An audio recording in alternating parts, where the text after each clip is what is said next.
नमस्कार मित्रों, मैं professor CP Bhasin, senior professor of chemistry, Hemchandracharya north Gujarat university, Patan, Gujarat. जी हाँ, एक्स यानी मैं सेवानिवृत्त हूं। रसायन शास्त्र को मैंने अपना जीवन समर्पित किया था। रसायन शास्त्र से जुड़े रहने का मैं प्रयास कर रहा हूं और मैं आप सबका आशीर्वाद चाहता हूं। मुझे आशीर्वाद दीजिए, इतना रसायन शास्त्र पढ़ो जो शायद मैंने पिछले 45 वर्षों में नहीं पढ़ा हो। लेकिन मैं इस लोकतांत्रिक देश का नागरिक हूं। शिक्षक कभी साधारण नहीं होता। निर्माण और प्रलय उसकी गोद में ही पनपते हैं। कई बार मैंने चाणक्य जी के सूत्र को अपने किसी न किसी पॉडकास्ट और अपने विचारों के वीडियो में प्रस्तुत किया है। एक में जो आज निवेदन करना चाह रहा हूं, प्रश्न करना चाह रहा हूं, आई हम्बली रिक्वेस्ट अपने देश के नेताओं से। मैंने पहले भी एक बार ये वीडियो बनाया था। हम बहरे नहीं हैं, डीप नहीं हैं। क्यों हमारे देश के नेता मंच पर इतना चिल्लाकर बोलते हैं? क्यों वो ध्वनि प्रदूषण कर रहे हैं?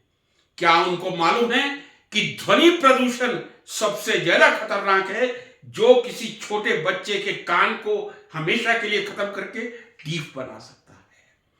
किस प्रकार की ये प्रतिद्वंदता चल रही है? तू तेज बोलेगा या मैं तेज बोलूंगा?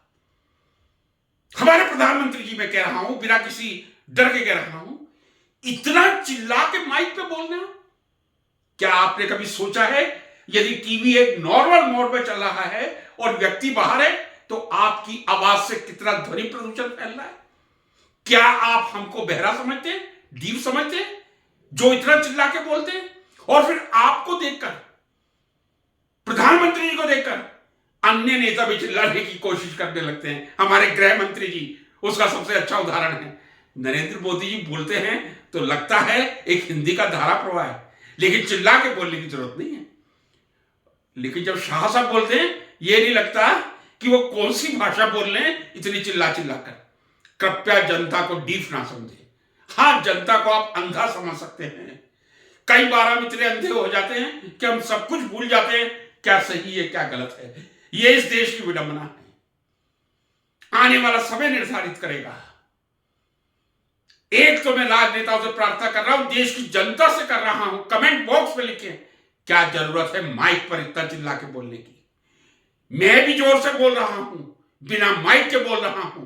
यदि आपको प्रतियोगिता करनी है, मैंने पहले भी कहा था, मुझे रामलीला मैदान में बुलाइए या आप रामलीला मैदान में आ जाइए, तैयार हूं। बिना माइक के आप कितना बोल सकते हैं ये बोल के दिखाइए। माइक से तो कुत्ता भी शेर बन जाता है।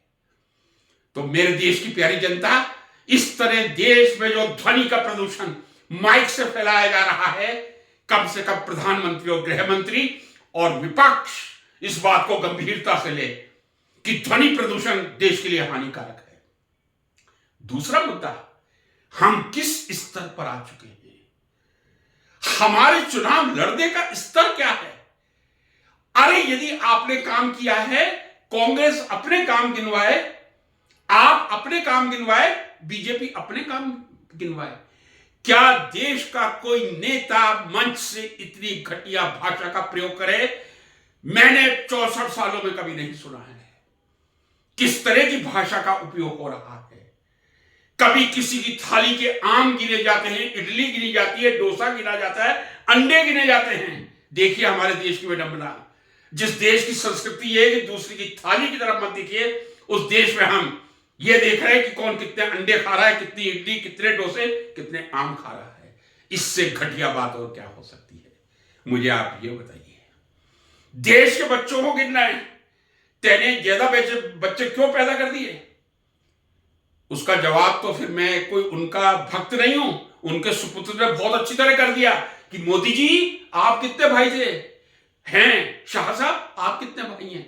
शीश महल में रहने वाले दूसरों के घरों पर पत्थर नहीं फेंका करते।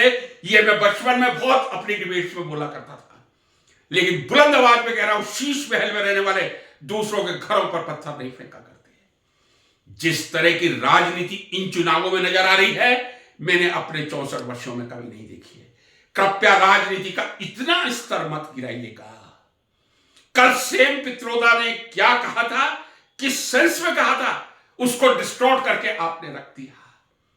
क्या गलत बात है कि इस देश की यदि किसी नागरिक के पास 50 लाख की 3 कारें हैं, वो कितना इनकम टैक्स पे करता है? मैं तो कहता हूं बहुत अच्छा सुझाव ये कांग्रेस का है कि हम आएंगे, एक्सरे करवाएंगे, एनालिसिस होना चाहिए कितना काला धन इस देश में है। और ये तो सामने स्पष्ट है कि यदि 50 लाख की 4 कारें मेरे पास खड़ी हैं, मैंने कितना इनकम टैक्स पे किया है। सर्विस पैन को आप चूस रहे हैं। मैंने लगभग 70-80 लाख रुपए जीवन में टैक्स दे दिया है, और आप बिजनेसमैन की तरफ ध्यान देते हैं कि वो कितना टैक्स पे कर रहे हैं, कितना टैक्स की चोरी कर रहे हैं। यदि कांग्रेस कह रही है कि हम एक्सरे करवाएंगे, एक्सरे होना चाहिए, दूध का दूध, पानी का पानी होना चाहिए, क्यों आप इतना डर रहे हैं? सैम पित्रोदा ने कहा है, यदि उसने एक उदाहरण दिया था सैम पित्रोदा ने, हम लोगों की समझने की क्षमता बहुत कम है, माफ कीजिएगा। किसी कंट्री का यूएसए का एग्जांपल दिया था, यदि $100 मिलियन से ज्यादा की प्रॉपर्टी है, उस पे हेरिडिटी टैक्स लग जाता है। क्या आपने उसके वाक्य को सुना? बिना समझे हुए किसी के वाक्य को डिस्टॉर्ट करके और उसको राजनीति बना देना, इससे घटिया राजनीति कोई नहीं हो सकती। आने वाले देश पे कृपा कीजिए, इस देश के युवा पे कृपा कीजिए, बेरोजगारी पे कृपा कीजिए। मैं कहता हूं, आपने भव्य राम मंदिर बनाया, मैं हृदय से आपका आभार प्रकट करता हूं। पहले भी मैंने कहा था, एक ऐसा भव्य विश्वविद्यालय बना दीजिए जहां नालंदा और तक्षशिला से भी ज्यादा पुस्तकें हैं। दुर्भाग्य है, मैं उनको घोर निंदा करता हूं उनकी, जिन्होंने नालंदा की पुस्तकालय को नष्ट किया था या तक्षशिला के पुस्तकालय को नष्ट किया था। क्यों नहीं आप एक नया विश्वविद्यालय ऐसा बनाते हैं जो हार्वर्ड को भी पीछे रख दे? मैंने देश की जनता से भी कभी पुकार नहीं सुनी कि हमारे देश में ऐसे विश्वविद्यालय होने चाहिए। सबसे बड़ी लाइब्रेरी आपको मालूम है वाशिंगटन डीसी में है, जहां तकरीबन 2.5 करोड़ पुस्तकें, 3200 लोगों का स्टाफ है। क्या यस मद्रास में बनी है 2011 में? हमारे जो मद्रास के पूर्व सीएम थे, फर्स्ट सीएम अन्नादुराई जी के नाम पे एक बड़ा पुस्तकालय बना है। क्यों नहीं आप घोषणा करते चुनावों में, हम 10 ऐसे विश्वविद्यालय बनाएंगे जो विश्व के सबसे बड़े विश्वविद्यालय होंगे, हम 10 ऐसी लाइब्रेरी बनाएंगे जो विश्व की सबसे बड़ी लाइब्रेरी होगी। क्या ये मुद्दे नहीं हैं? क्या इस देश में बेरोजगारी नहीं है? लेकिन मैं एक बार फिर निवेदन करूंगा, यदि आपको चिल्ला के बोलना है, मुझे बुलाइए आप अपने पास, मैं आने के लिए तैयार हूं। माइक पे कुत्तों की तरह भौंकने से काम नहीं चलेगा, बिना माइक के चिल्ला के दिखाइए। नमस्कार।